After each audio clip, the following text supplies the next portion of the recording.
कहानी की शुरुआत में हम ड्रासा नाम की एक शार्प शूटर को देखते हैं जो पिछले कई घंटों से एक टनल में छुपी हुई है। दरअसल वह यहाँ अपने शिकार का इंतजार कर रही होती है। ड्रासा को पास के एयरपोर्ट पर एक गवर्नमेंट अफसर को मारने का टास्क दिया गया था। कुछ ही देर बाद रनवे पर एक प्लेन लैंड करता है। ड्रासा को जैसे ही अपना शिकार नजर आया उसने उसे कई किलोमीटर दूर से एक ही शॉट में खत्म कर दिया। ड्रासा अपना ये काम इतनी बारीकी से अंजाम देती है कि वहाँ पर मौजूद गार्ड्स को पता ही नहीं चलता कि गोली किसने और कहाँ से चलाई। मिशन कंप्लीट करने के बाद ड्रासा अपनी माँ की कब्र पर जाती है जहाँ उसका फादर पहले से ही मौजूद होता है। यहाँ हमें ड्रासा के बारे में एक और बात मालूम होती है कि जब भी वह किसी को अपनी राइफल से मारती है तो उस बुलेट के कवर को अपने पास रख लेती है और फिर वह इन बुलेट कवर्स को अपने पिता को सौंप देती है। दरअसल ड्रासा एक कॉन्ट्रैक्ट किलर थी, यानी वह पैसों के लिए लोगों को मारा करती थी और अब तक कई लोगों को मार चुकी थी। इसे लोगों को मारना तो बिल्कुल अच्छा नहीं लगता था, लेकिन अब यह काम उसका पेशा बन चुका था। इसलिए ड्रासा उन बुलेट्स के कवर्स को अपने फादर को पकड़ा देती, जिससे उसका दुख थोड़ा कम हो जाता। ड्रासा अपने पिता को बताती है कि मुझे एक और नया प्रोजेक्ट मिला है जो पूरे 1 साल तक चलेगा। शायद इस दौरान मैं आपसे मिल नहीं पाऊंगी। जिस पर ड्रासा के फादर जवाब देते हैं, तुम हर साल आती हो और मुझे कुछ गोलियों के कवर पकड़ा देती हो, मगर अगले साल ऐसा नहीं होगा। मेरा कैंसर का लास्ट स्टेज चल रहा है, मेरे पास अब ज्यादा वक्त नहीं बचा और अगर आने वाले दिनों में मेरी मौत नहीं हुई तो मैं खुद 14 फरवरी वैलेंटाइंस डे पर अपनी जिंदगी खत्म कर लूंगा, क्योंकि अब मेरे पास जीने की कोई वजह नहीं है। तुम्हारी माँ भी मर चुकी है और तुम भी अपने काम के चलते साल में 1-2 बार मुझसे मिलने आती हो, इसलिए हो सकता है ये हमारी आखिरी मुलाकात हो। ये सुनकर ड्रासा की आंखें भर आती हैं। अब यहाँ सीन शिफ्ट होता है और हम देखते हैं इस कहानी के दूसरे लीड कैरेक्टर लेवाई को। लेवाई की जिंदगी बिल्कुल भी ठीक नहीं चल रही थी। उसे अक्सर भयानक सपने आते थे और नींद उसकी आंखों से कोसों दूर चली जाती थी। एक रात जब उसकी आंख बुरे सपने से खुलती है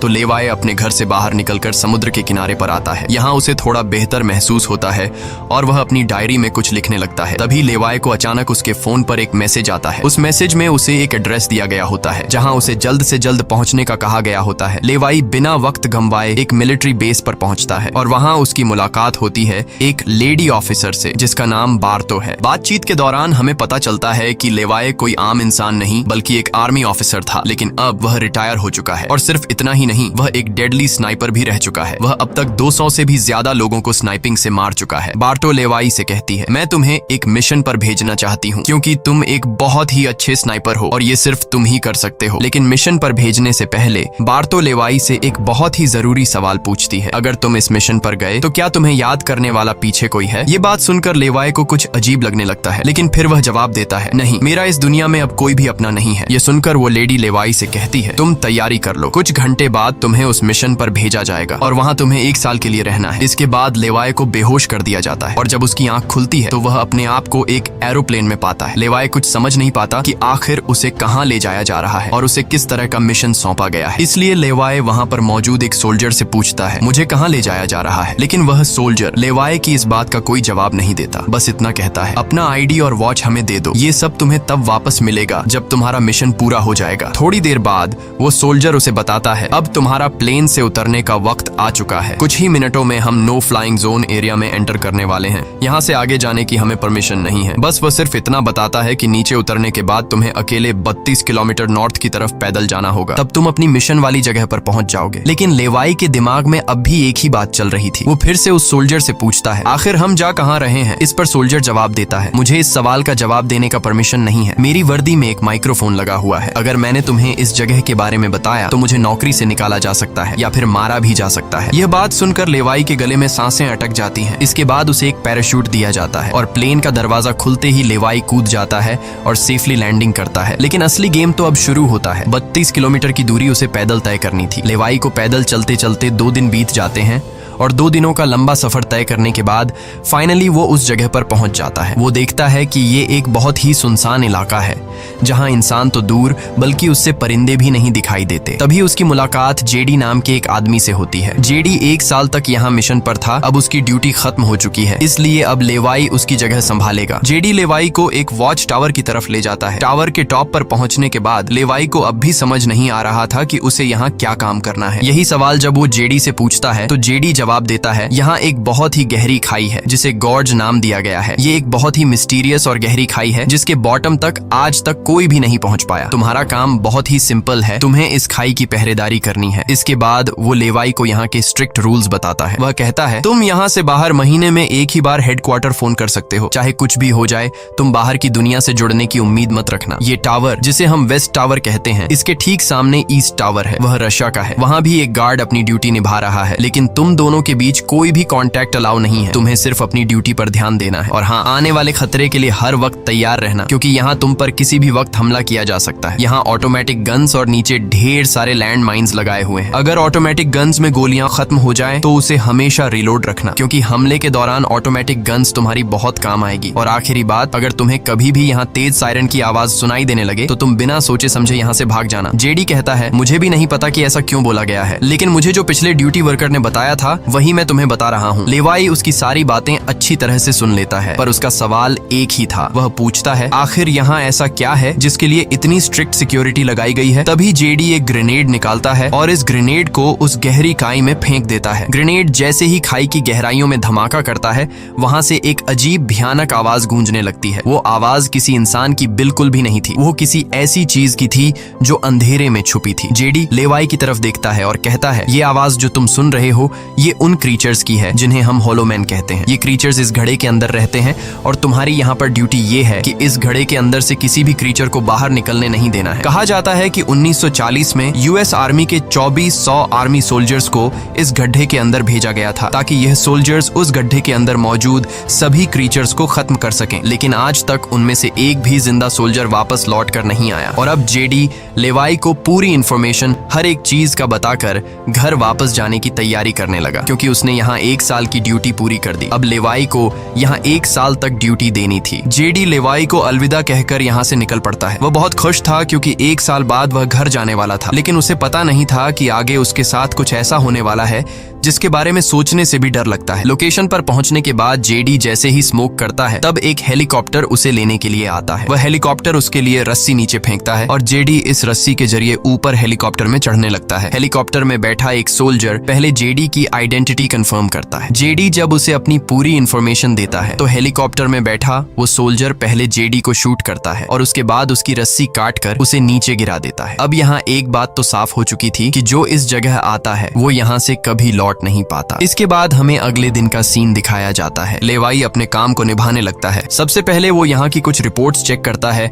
और जिन ऑटोमेटिक गन्स में गोलियां खत्म होती हैं उन्हें रीलोड करता है। इसी तरह से दिन गुजरते हैं और फिर 1 महीना। अब लेवाई को ये जगह बोरिंग फील होने लगी। वो सोचता है कि क्या 1 साल तक यहाँ बस अकेले ही रहना है, न किसी से बातचीत और न ही कोई एंटरटेनमेंट। इसीलिए टाइम पास करने के लिए वो अलमारी में रखी किताबें पढ़ने का सोचता है। जब वो अलमारी से किताबें निकालता है तो अचानक उसकी नजर अलमारी के पीछे की दीवार पर पड़ती है। उस दीवार पर कुछ नोट्स लिखे होते हैं। ये उन सभी लोगों के नोट्स थे जो इससे पहले इस टावर में अपनी ड्यूटी कर चुके थे। हर नोट में डर, अकेलापन और होलोमैन के खतरों का जिक्र था। एक दिन लेवाई को वेस्ट टावर से मशीन चलने की आवाज आती है। लेवाई जल्दी से अपने टेलीस्कोप से दूर से ईस्ट टावर को देखने की कोशिश करता है और तभी उसे एक लड़की दिखाई देती है और ये लड़की कोई और नहीं बल्कि ड्रासा होती है, जो कि उसकी अच्छी स्नाइपिंग की वजह से उसे इस टावर पर ड्यूटी दे दी गई थी। ड्रासा की खूबसूरती देखते ही लेवाई की नजरें उस पर जम जाती हैं, लेकिन लेवाई उससे बात नहीं कर पाता क्योंकि ऐसा करना रूल्स की खिलाफ वर्जी थी और ड्रासा को भी वेस्ट टावर में बैठे लेवाई के बारे में पता चल चुका था। अब इसी तरह से दिन गुजरते हैं और ये दोनों सोचते हैं कि क्या हमें एक दूसरे से बात करनी चाहिए या नहीं। कुछ दिन बाद ड्रासा का जन्मदिन आता है। अकेलेपन में घिरी हुई ड्रासा को लगता है कि उसे किसी से बात करनी चाहिए। वो लेवाई से बात करने की कोशिश करती है। ड्रासा एक व्हाइट बोर्ड के जरिए लेवाई से पूछती है, तुम्हारा नाम क्या है? इस पर लेवाई को रूल्स याद आते हुए कहता है कि नाम बताना अलाउड नहीं है, लेकिन ड्रासा मुस्कुराते हुए अपना नाम बताती है, मेरा नाम ड्रासा है। लेवाई भी ज्यादा न सोचते हुए अपना नाम बता देता है। ड्रासा बताती है कि आज मेरा बर्थडे है और ड्रासा अपने बर्थडे को सेलिब्रेट करते हुए डांस करने लगती है। ड्रासा लेवाई से पूछती है, क्या तुम्हें डांस करना आता है? लेवाई बताता है, नहीं, मुझे डांस करना बिल्कुल भी नहीं आता। जिस पर ड्रासा पूछती है, तो फिर तुम्हें क्या करना आता है? लेवाई जवाब देते हुए बोर्ड पर लिखता है, मैं शूटिंग थोड़ी बहुत अच्छी कर लेता हूँ। यहाँ ट्रासा उसकी शूटिंग स्किल्स चेक करने के लिए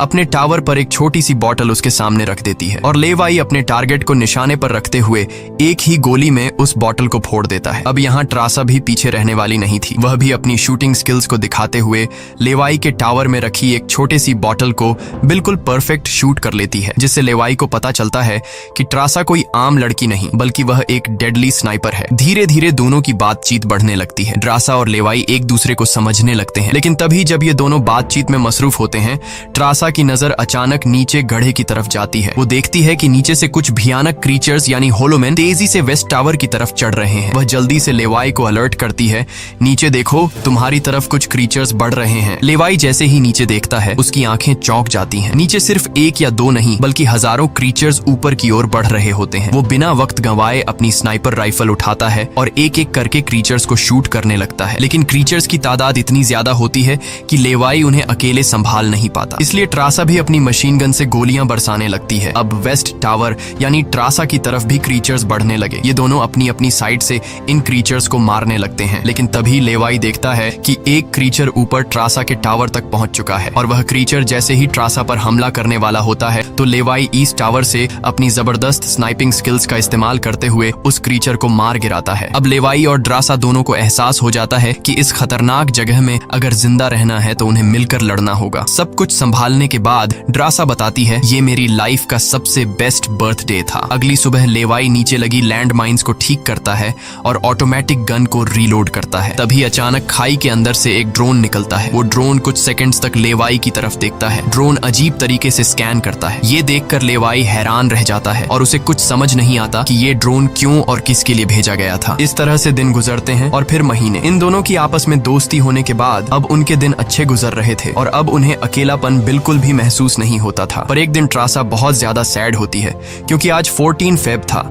और उसे याद आता है कि उसके फादर ने कहा था कि अगर कैंसर की वजह से आने वाले कुछ दिनों में नहीं मरा तो वो 14 फेब के दिन खुद को मार देगा। और यहाँ ड्रासा बोर्ड पर लिखकर लेवाई को बताती है, आज मैं खुद को बहुत ही अकेली महसूस कर रही हूँ। अगर आज मेरे पास कोई होता तो बहुत अच्छा होता। लेवाई को भी पहले ही दिन से ड्रासा से मिलने का मन था और आज वह खुद को रोक नहीं पाता। वो ड्रासा के पास जाने का प्लान बना लेता है। वह एक रॉकेट लॉन्चर के जरिए ईस्ट टावर तक पहुंचने का जुगाड़ कर लेता है। अगली सुबह वो रॉकेट लॉन्चर का इस्तेमाल करके एक मजबूत रस्सी को ड्रासा की तरफ फेंकता है, जिसके बाद ड्रासा टावर के बाहर आती है और वो रस्सी को मजबूती से एक पेड़ के साथ बांध देती है ताकि लेवाई रस्सी के जरिए लटक कर ईस्ट टावर तक पहुंच जाए। लेवाई बिना देर किए उस रस्सी के सहारे ईस्ट टावर की ओर बढ़ने लगता है, लेकिन बीच में वो अटक जाता है क्योंकि आगे रस्सी की ढलान खत्म हो चुकी थी। इसलिए अब लेवाई हाथों की मदद से आगे बढ़ने लगता है और करीब आधा घंटा हाथों की मदद से सफर करने के बाद वो ड्रासा के टावर तक पहुंच जाता है। ड्रासा उसे वेलकम करती है और कहती है, तुमसे बहुत ही गंदी पसीने की बू आ रही है, इसलिए पहले तुम नहा लो, फिर मैं तुमसे मिलूंगी। लेवाई को ये सुनकर हंसी आ जाती है। वह कुछ कहता नहीं, बस सिर हिलाकर मान जाता है। ड्रासा यहाँ पर शरारत करते हुए उसके कपड़े दूर जाकर छिपा लेती है और सीसीटीवी कैमरा के जरिए लेवाई को देख रही होती है, जो टावर में मौजूद शावर में नहा रहा होता है। उसके बाद लेवाई और ड्रासा एक साथ बैठकर काफी देर तक बातें करते हैं। ड्रासा उससे अपनी पूरी स्टोरी बताती है और बताती है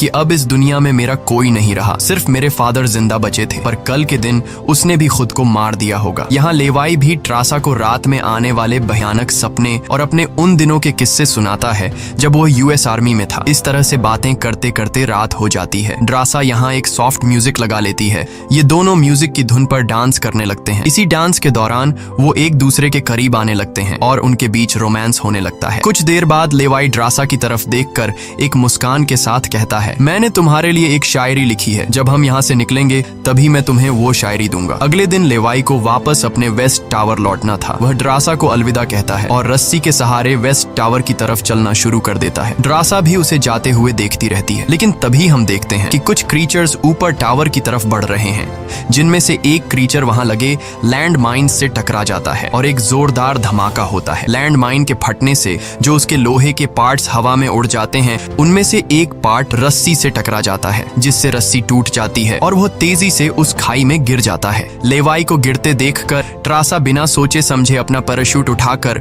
वह भी उस खाई में कूद जाती है। खाई की गहराई में गिरने के बाद द्रासा पानी की तेज बहाव वाली नदी में बहने लगती है। वह किसी तरह करके नदी से बाहर निकलकर किनारे तक पहुंच जाती है। दूसरी तरफ लेवाई की किस्मत अच्छी होती है कि वो एक बड़े से पेड़ पर गिरकर लटक चुका था। इतनी ऊंचाई से गिरने के बाद उसे चोटें तो काफी सारी आ जाती हैं, पर उसकी जान बच जाती है। जैसे ही उसकी आंखें खुलती हैं, वो देखता है कि एक बड़ा कीड़ा उस पर हमला करने के लिए बढ़ रहा है। वो खुद को बचाने की कोशिश करता है, पर तभी पेड़ की लकड़ी टूट जाती है और लेवाई नीचे पेड़ की जड़ों पर गिर जाता है। नीचे गिरते ही पेड़ की जड़ों ने उसे अपनी गिरफ्त में लेने लगती है और लेवाई को जकड़ लेती है। उससे पहले कि ये जड़ें लेवाई को मार देती, वहाँ ट्रासा पहुंच जाती है। वो जल्दी से चाकू निकालकर इन जड़ों को काटने लग जाती है, जिससे लेवाई आजाद हो जाता है। इसके बाद लेवाई और ट्रासा चारों ओर देखने लगते हैं। हर तरफ सन्नाटा और डर का माहौल छाया होता है। तभी अचानक पेड़ों की आड़ से कुछ क्रीचर्स निकलकर उन पर हमला कर देते हैं। यहाँ उनके बीच एक बड़ी फाइट होने लगती है। लेवाई अपनी बंदूक संभालता है और पहली गोली सीधे एक क्रीचर के सर में मारता है। एक के बाद एक दोनों ने मिलकर दोनों क्रीचर्स को खत्म कर दिया। यहाँ लेवाई की नजर क्रीचर की डेड बॉडी पर पड़ती है। वह देखता है कि क्रीचर ने वही आर्मी वर्दी पहन रखी थी जो किसी जमाने में अमेरिकन सोल्जर्स की होती थी। ये देखकर लेवाई के रोंगटे खड़े हो जाते हैं। तभी उसे जेडी की वो बातें याद आती हैं, जब उन्होंने बताया था कि 1940 में 2400 सोल्जर्स के एक बड़े ग्रुप को इस खाई में भेजा गया था और वो सैनिक कभी वापस नहीं लौटे थे। उसके बाद लेवाई और ट्रासा एक अजीब भयानक सी जगह पर पहुंच जाते हैं। यहाँ का मंजर किसी बुरे सपने जैसा था। हर तरफ इंसानों के सड़े गले शरीर पड़े थे और सबसे अजीब बात यह थी कि इन शरीरों के अंदर से पेड़ पौधे उग आए थे। ऐसा लग रहा था जैसे कोई जानलेवा वायरस ने इस जगह को अपनी गिरफ्त में ले लिया हो। तभी अचानक पेड़ों के बीच से कुछ हलचल होती है। लेवाई और ट्रासा समझ जाते हैं कि क्रीचर्स एक बार फिर उनका पीछा कर रहे हैं। डर के मारे यह दोनों तेजी से भागने लगते हैं और एक टूटी फूटी चर्च में घुस जाते हैं। दरवाजा बंद करने के बाद सामने उन्हें एक अजीब सा नजारा दिखता है। हर तरफ इंसानों की लाशें पड़ी हुई थीं। उनकी हालत देखकर ऐसा लग रहा था जैसे उन्होंने खुद अपनी जान ले ली हो ताकि इस वायरस से बच सकें। अचानक एक बड़ी मकड़ी ट्रासा के ऊपर कूद पड़ती है और ढेर सारी और भी मकड़ियां निकल आती हैं। ये मकड़ियां साइज में काफी बड़ी होती हैं। जैसे ही स्पाइडर उन पर हमला करता है, लेवाई और ट्रासा मिलकर उसे खत्म कर देते हैं। दूसरी तरफ चर्च का दरवाजा वो क्रीचर तोड़कर अंदर आ जाते हैं। लेवाई और ट्रासा अपनी जान बचाने के लिए उन पर फायरिंग शुरू कर देते हैं और जैसे तैसे करके उनसे अपनी जान छुड़ाकर चर्च से बाहर निकल आते हैं। तभी लेवाई की नजर सामने पहाड़ में बनी एक पुरानी सुरंग पर पड़ती है। वह दोनों फौरन उस सुरंग के अंदर घुस जाते हैं। अंदर जाकर उन्हें पता लगता है कि असल में यह एक पुरानी लैब है। यहाँ हर जगह टूटी फूटी कांच, मशीन्स और पुराने जंग लगे हुए कंटेनर्स पड़े थे। यहाँ लेवाई को एक पुराना डीवीडी कैसेट मिलता है। लेवाई डीवीडी को प्ले करता है और स्क्रीन पर एक लड़की नजर आती है। वह लड़की कहती है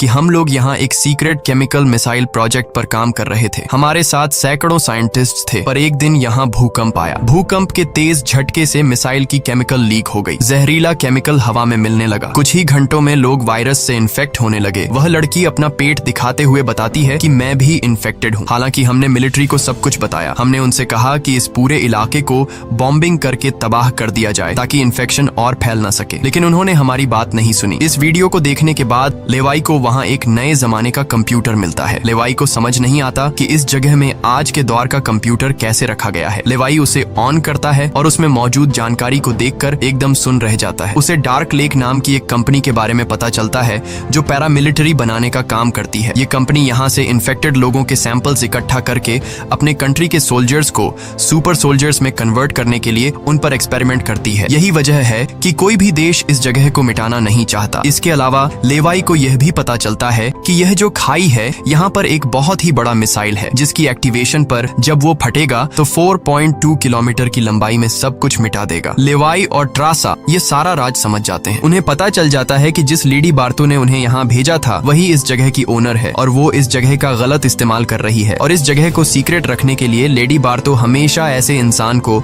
यहाँ पर ड्यूटी के लिए चुनती थी जिसका पीछे कोई पूछने वाला नहीं हो, और उस इंसान को यहाँ साल भर ड्यूटी करने के बाद मार दिया जाता, जिस तरह से जेडी को मार दिया गया था ताकि वो बाहर आकर दुनिया को इस जगह के बारे में नहीं बता सके। ये सब जानने के बाद जैसे ही ये दोनों वहाँ से निकलते हैं तभी एक घुड़सवार क्रीचर ट्रासा को रस्सी से जकड़कर अपने साथ ले जाता है। लेवाई ट्रासा की तलाश में यहाँ वहाँ भटकता है लेकिन उसे ट्रासा कहीं दिखाई नहीं दे रही थी। तभी लेवाई एक ऐसी जगह पर पहुँचता है जहाँ एक बड़ी मिसाइल रखी हुई थी। ये वही मिसाइल थी जिसके बारे में डार्क लेक कंपनी के कंप्यूटर से लेवाई को जानकारी मिली थी। लेवाई को सब कुछ साफ समझ आ चुका था। असल में वॉच टावर में पहले रह चुके लोग जब यह कहते थे कि अगर सायरन की आवाज सुनाई दे तो जितनी जल्दी हो सके यहाँ से भाग जाना चाहिए, वो दरअसल इस मिसाइल की ही बात कर रहे थे। दूसरी तरफ ट्रासा अब उस क्रीचर के कब्जे में थी। ट्रासा खुद को छुड़ाने की कोशिश करती है और जैसे तैसे करके वो खुद को छुड़ा लेती है। आजाद होते ही ट्रासा और क्रीचर के बीच फाइट छिड़ जाती है। लेवाई भी ट्रासा को ढूंढते ढूंढते वहां पहुंच जाता है और वह भी फौरन क्रीचर पर हमला कर देता है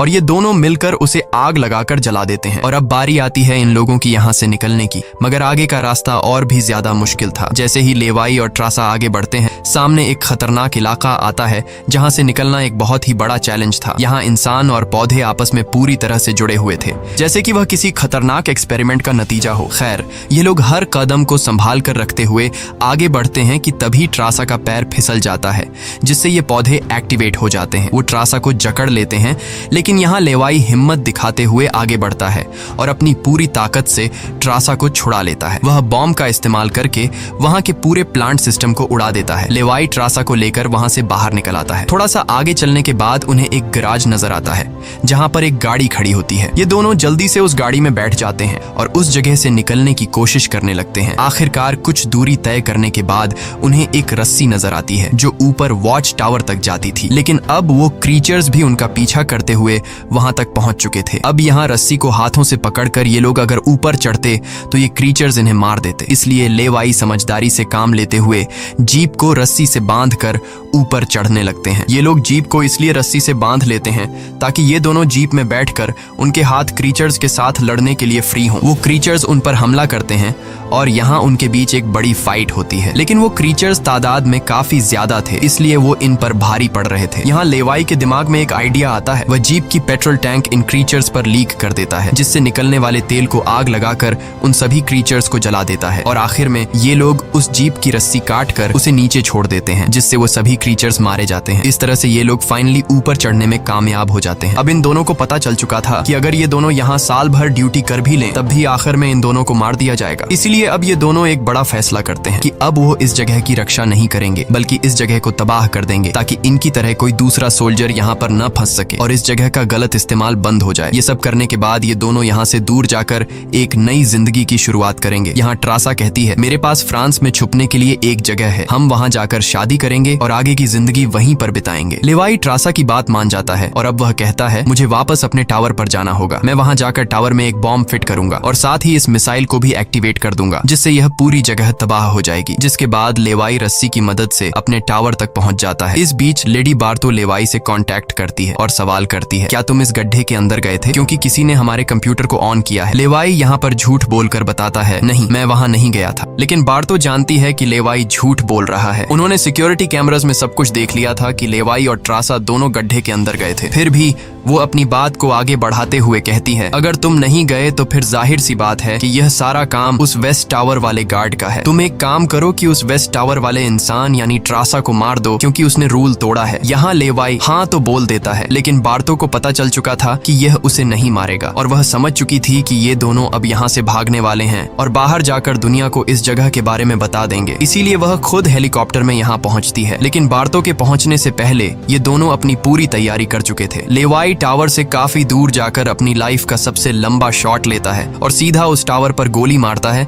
जो सीधा नीचे मिसाइल से कनेक्ट था, जिससे एक तेज सायरन बजने लगता है। अब उनके पास टाइम कम था। ये दोनों तेजी से भागने लगते हैं क्योंकि जब मिसाइल फटेगी तो वह 4.2 किलोमीटर के एरिया को तबाह कर देगी। लेवाई और ट्रासा दोनों पूरी ताकत से जंगल की ओर भागने लगते हैं। ट्रासा अपनी जान बचाते हुए उस जगह से काफी दूर निकल जाती है, लेकिन लेवाई के पैर में चोट आई थी जिससे वह तेज नहीं भाग सकता था। दूसरी तरफ बार्तो को भी यह समझ आ चुका था कि जल्द ही मिसाइल ब्लास्ट होने वाला है। ठीक इसी वक्त मिसाइल एक्टिवेट हो जाती है और एक बहुत ही बड़ा धमाका होता है जिससे पूरी खाई तबाह होने लगती है। यह ब्लास्ट इतना भयानक था कि उसके लपटने और झटके दूर तक फैल गए, जिसमें बार्तो का हेलीकॉप्टर भी उस धमाके की चपेट में आ जाता है और वह वहीं मारी जाती है। ट्रासा ने तो 4.2 किलोमीटर का फासला तय कर लिया था, लेकिन लेवाई उस धमाके की लपेट में आ जाता है और धमाके से आने वाली तेज हवा उसे पानी में गिरा देती है। दूसरी तरफ खाई लेवाई में सभी क्रीचर्स मारे जाते हैं। अब सिर्फ ट्रासा उस धमाके में जिंदा बच गई थी और वह एक ऊंची जगह पर खड़ी होकर